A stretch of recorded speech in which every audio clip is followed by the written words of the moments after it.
মানে ভাই আমি ফেসবুকে আছে না লাইক কমেন্ট অনেক বুঝছেন আমরা দাপে দাপে দাপে পিছিয়ে ভিডিও সব পূর্ণ করতে পারেন একই হিসাবে আমরা পাবলিক পোস্ট মানে যতগুলো যে সিস্টেম দেখাই বেড়া বুঝছেন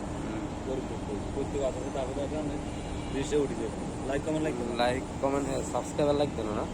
মানে সমস্ত কিছু আপনার রিয়েল হতে হবে এখন দাপে দাপে এর আস্তে আস্তে আমার উড়ে লাগবে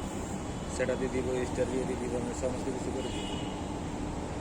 তো এখন সমস্ত কিছু করে আমরা পোয়ার বা সাথে আরেকটু বেশি বেশি খাইতাম বেশি তাড়াতাড়ি করতে চাইছিল মাথা শুধু ইউটিউবারটারে পাঠ করে আমাদের একটু ভালো সালার ভিতরে আরো বিশেষ করবি না ভাই আমার মতন বুঝছেন ওর 79 নাকি 80 বুঝছেন মানুষ চাইছে লাইক কমেন্ট বুঝছে বুঝছেন তারপর সাইবার লাগে মানে সবাই এরকম কিসে হচ্ছে সবারই এক অবস্থা আর ভিডিওতে সবাই বুঝছে কাজে রাতে তো মাছ খাইছে না সব অনেকে বুঝছেন আমি আমার মতো কথা মানুষ আছে খুঁজবো না ঠিক আছে না